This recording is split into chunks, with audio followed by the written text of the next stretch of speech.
todos, tudo bem? Hoje a gente vai fazer uma revisãozinha aqui sobre retas, mas um pouquinho diferente. Da outra vez a gente viu sobre as retas paralelas, concorrentes, perpendiculares, e agora a gente vai ver um pouquinho mais sobre essa questão de retas. E aí, é o seguinte, já sei que vocês estão rezando aí embaixo, pensando, tomara que não seja difícil, tomara que não seja difícil.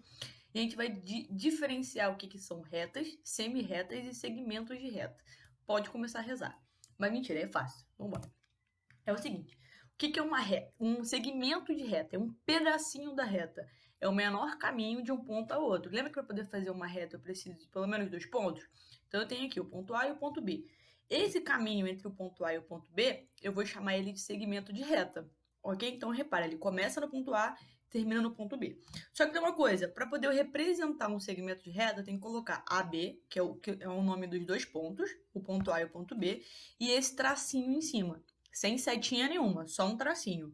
Quando eu faço só um tracinho, eu estou falando de um segmento de reta, que é um menor caminho de um ponto ao outro, ou seja, um pedacinho da reta. Dando continuidade aí.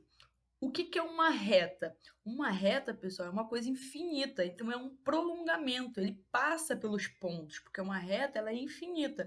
Então olha para cá ficar meu tracinho, ó. Ele passou pelo lado C e passou pelo lado D. Então eu tenho uma reta agora. Eu estou representando uma reta. E aí, para poder fazer a representação matemática disso, eu coloco a letrinha, o nome dos dois pontos, no caso C e D, e eu coloco essas duas setinhas aqui. Essa setinha indica que eu passei pelo lado C e eu passei pelo lado D também, ó. Repara, ó, eu não passei pelo lado C aqui, então eu coloco a setinha virada para lá. Eu não passei pelo D aqui, então eu coloco também uma setinha virada para o outro lado.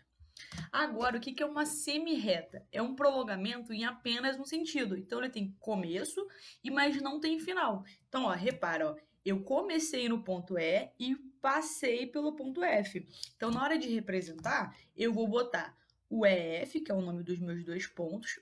No E, eu não comecei a partir dele, então eu não vou colocar setinha. Mas no F, como eu passei pelo F, eu vou colocar a minha setinha. Então, eu estou falando de uma semi-reta do tipo EF, e eu consigo identificar isso pelo tracinho que está em cima. Continuando aí, o uso do transferidor. Eu sei que a gente está em quarentena e que não dá para poder ir lá na papelaria comprar, mas às vezes vocês têm isso em casa. Se não tiver, não tem problema. Quem tem, melhor ainda. Mas vamos lá. Existem dois tipos de transferidores. O transferidor de 360 graus, ou seja, é uma volta completa, e eu tenho um transferidor também que é de meia volta, que é o de 180 graus. Ó, repara, vai do zero até o 180. Então, existem esses dois tipos de transferidores aqui. Um de uma volta completa e outro de meia volta. Pergunta, como é que eu uso esse transferidor? Então, é o seguinte, pessoal. Eu posso dar um segmento de reta para vocês, igual a esse aqui, ó. E perguntar para vocês assim, qual é esse ângulo aqui? Ó, só de olhar eu já sei que é um ângulo agudo, mas qual é o valor desse ângulo? Ele mede 20, 30, 40, 45, 50? Quanto que ele mede? Eu vou usar um transferidor para descobrir quanto que vale esse valor aqui. Como que eu vou fazer isso? Ó, repara comigo, eu estou usando um transferidor de 180 graus. Ele vai do zero até o 180. E agora eu estou fazendo uma análise da reta B, O, A. Ok? Então, B vai até no ponto O e vai até o ponto A. Nesse esquema aqui, ó, eu tenho este ângulo aqui. Como é que eu sei quanto que vale esse ângulo aqui? Olhando, ó, eu comecei do zero, fui até o centro e subi. Quantos graus eu subi? 20 graus. Então, minha reta, ela vale quanto? Vale 20 graus, ok? Então, é um ângulo agudo. Quando eu faço isso para o ponto C aqui em cima, ó, tá vendo? Ó, agora eu estou no ponto C, O, A. Eu já aumentei meu ângulo. Então, ó, eu continuo com o ângulo agudo, mas agora o meu ângulo vale 70. Ó, 70 graus, ângulo agudo. Vamos para o próximo. Eu estou agora no ponto D, O, A, ok? Eu sei que meu transferidor está marcando quantos graus? 90. Então, eu tenho um ângulo do tipo reto.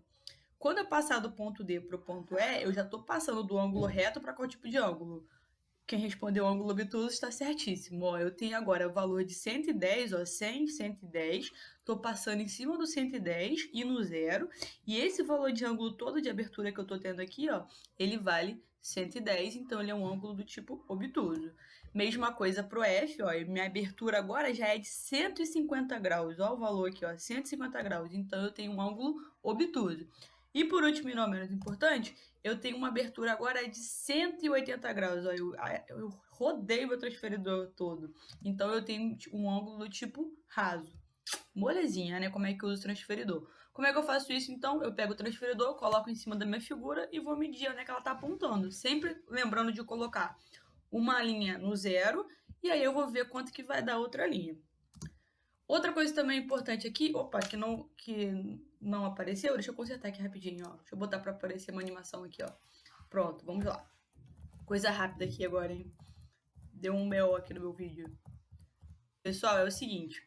O que significa polígonos? Polígonos vem da palavra poli, que significa muitos, então tá chovendo de coisa aí, e o gonoi significa ângulos, então são muitos ângulos. Então é uma figura que ela tem muitos ângulos. Olha só como é que eu falei dela aqui, ó.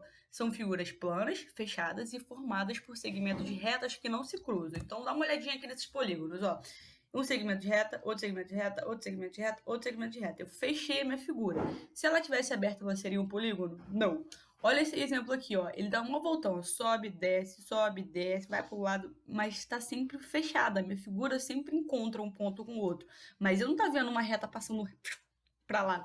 Pelo contrário, elas se encontram e vão fechando a figura, ok? Então, isso que é um polígono. Eu posso contar quantos lados tem. Nesse aqui tem 4. 1, 2, 3, 4. Esse aqui tem 1, 2, 3, 4, 5. E aí, qual que é o esquema? Toda vez que eu tiver um polígono, eu vou ter que contar a quantidade de lados e dar um nome para ele. E aí quando eu tenho um polígono de 3 lados, eu chamo ele de triângulo, porque ele tem são 3. Quando eu tenho um polígono de 4 lados, eu vou chamar ele de quadrilátero, porque ele tem 4 lados. Quando eu tenho de 5, é um pentágono, tem 5. 6, hexágono. Se vocês lembrarem lá da Copa do Mundo, a gente é pentacampeão. Quantas vezes nós somos? 5 vezes. Esse penta vai se repetir. Para toda vez que eu falar de 5, penta. Então, eu tenho 6 para hexágono, 7 para heptágono, 8 octógono, 9 eneágono, é difícil de falar, 10 decágono, ok? Então, são vários nomes que eu tenho que dar para os meus polígonos de acordo com a quantidade de lados que ele tem. Belezinha? Viu? Nem é tão difícil assim. Dúvidas